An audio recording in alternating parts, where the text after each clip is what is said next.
बड़ी खबर आपको बता दें, सौर तूफानों और सूर्य लपटों का डेटा प्रोवाइड करेगा आदित्य L1। 5 साल तक ये काम करेगा पूरा मिशन। सौर लपटों का अध्ययन करेगा आदित्य L1। तो ये महत्वपूर्ण जानकारी है और विशेषज्ञों से भी समझेंगे कि किस तरीके से ये मिशन बहुत महत्वपूर्ण हो जाता है।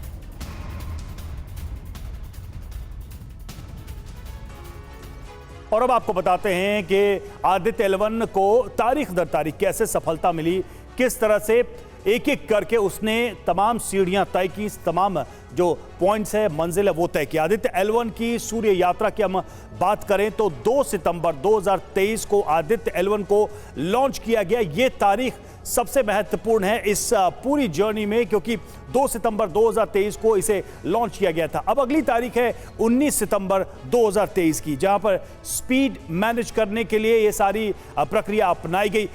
ये जो जानकारियां हैं, ये जो आंकड़े हैं, इसको समझने के लिए हम प्रतिमा के पास चलेंगे विस्तार से कि किस तरह से लॉन्चिंग से लेकर अब तक की यात्रा L1 की रही है। तो स्टूडियो में हमारे तमाम विशेषज्ञ मौजूद है, लेकिन पहले पीयूष मैं आपका रुख करना चाहूंगी और ये समझना चाहूंगी, चूंकि ये भारत का पहला सोलर मिशन है आदित्य L1, तो ये आज शाम 4 बजे माना जा रहा है कि अपने लक्ष्य पर पहुंच जाएगा। इसको लेकर कितनी उत्सुकता है? चंद्रयान के दौरान तो हमने देखा था कि उत्सुकता बहुत ज्यादा थी। बिल्कुल, देखिए 2 सितंबर 2023 को लॉन्चिंग के बाद से लगातार इसकी निगरानी की जा रही है और आज वो दिन आ गया है जब वो अपनी ऑर्बिट पर पहुंचने वाला है और उसके बाद से जो अपना डेटा है वो भेजना वो शुरू कर देगा। अभी भी इनिशियल डेटा उसकी ओर से भेजा जा रहा है आदित्य L1 मिशन की ओर से।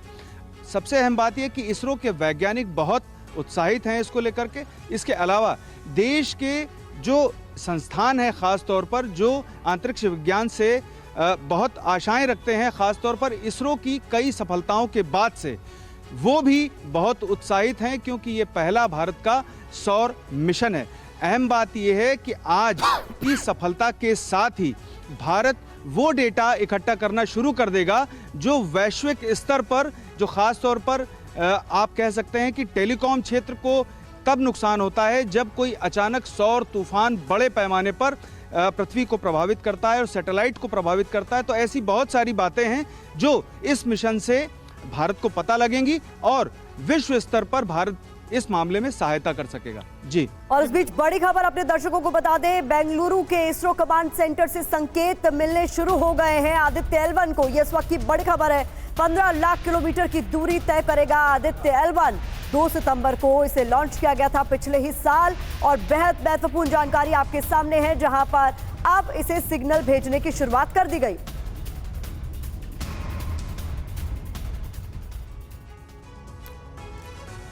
और चलिए अब आपको बताते हैं कि अब तक सूरज के पास कितने देशों का मिशन पहुंचा है। तो सूर्य के पास विजय विश्व तिरंगा प्यारा भी पहुंच चुका है, लेकिन वो कौन से देश हैं वो भी देखना बहुत जरूरी है। और खास उपलब्धि की बात करें तो देखिए, सूर्य मिशन भेजने वाला भारत चौथा देश हो जाएगा, दुनिया का चौथा देश भारत हो जाएगा। अब तक 3 देशों ने यह मिशन भेजा है, जिसमें कौन कौन से देश हैं? अमेरिका है, जर्मनी है और यूरोपियन स्पेस एजेंसी है। कुल कितने मिशन हुए अभी तक? तो 22 हैं। और सफलता की बात करें, रेशियो की बात करें तो एक बार ही सफलता मिली है। L1 पॉइंट पर 4 मिशन एक्टिव हैं। Mission wind, Soho, S discover, ये सभी अभी तक यहां पर एक्टिव हैं। भारत के लिए इसमें क्या सफलता है? 15 लाख किलोमीटर दूर L1 पॉइंट पर पहुंचना, यह अपने आप में बड़ी उपलब्धि है। लेकिन इसके साथ ही मुश्किल क्या है? तो सूर्य का तापमान 1.5 करोड़ डिग्री है, इसलिए दूर से ही यह अध्ययन होगा, ये स्टडी होगी। L1 पॉइंट ही क्यों चुना गया ये भी समझिए। किसी ग्रहण का असर नहीं है यहां पर और इसलिए यहां से सूर्य का अध्ययन बेहद ही आसान हो जाएगा, सरल हो जाएगा और सही हो जाएगा। दिनेश जी, हम एक सवाल यहां पर यह करना चाह रहे हैं, जो आखिरी पॉइंट था कि L1 पॉइंट ही क्यों, आखिरी जो बिंदु हम बता रहे थे, L1 को ही क्यों सही माना गया?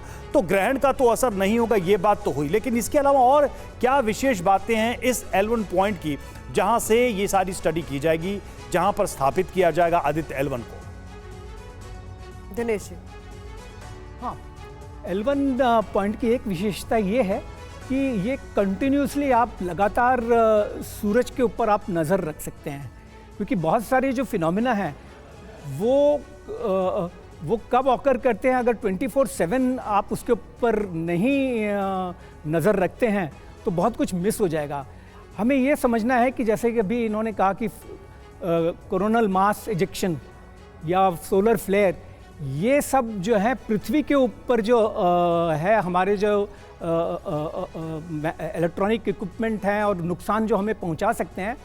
L1 क्योंकि L1 से जब सूरज हमारे यहाँ से 150 मिलियन किलोमीटर दूर है और L1 की पोजीशन है वो 1.5 मिलियन किलोमीटर दूर है। तो जो ये एक इसको आप अर्ली वार्निंग फॉरवर्ड पोस्ट आप समझिएगा कि अगर कोई एक्टिविटी सूरज पे हो रही है, जैसे कोरोनल मास इजेक्शन आ रहा हमारी तरफ और वो हमारे इलेक्ट्रोमैग्नेटिक फील्ड को अगर डिस्टर्ब करने वाला है, तो वो हमको एक अर्ली वार्निंग दे देता है। और क्योंकि ये 24 घंटा होता है, हमें नहीं पता कि ये कब हो सकता है, इसलिए उसका डाटा हम इकट्ठा कर सकते हैं। और सबसे बड़ी बात ये है कि इट इज़ इन लाइन, वो क्या कहते हैं कि जो अर्थ है और जो सन है, वो अगर सूरज यहाँ पे है, अर्थ यहाँ है, तो उसी लाइन में वो बीच के अंदर वो पड़ा हुआ है और उसी के साथ वो मूव करता रहता है। इसलिए वो 24/7 आप क्या कहते हैं पूरे साल जो है 365 डेज, क्योंकि उसे 5 दिन रहना है, वो उसी पोजीशन में ही रहता है। एक चीज़ मैं जरा और बताना चाहूँगा कि जो ये L1 पोजीशन है, ये it is more difficult. Chandrayaan और मंगलयान से ये ज़्यादा कठिन मिशन है, क्योंकि जब मंगलयान या चंद्रयान पे हमें जाना था तो हमारे पास अल्टीमीटर होता है जिससे हम पता लगाते कि हमारी पोजीशन क्या है, किस हाइट पे है। जी L1 जो है ये एक इमेजिनरी पोजीशन है, स्पेस के अंदर वो हम कैलकुलेट करते हैं और फिर लगाते हैं कि एक पॉइंट है और तो वो L1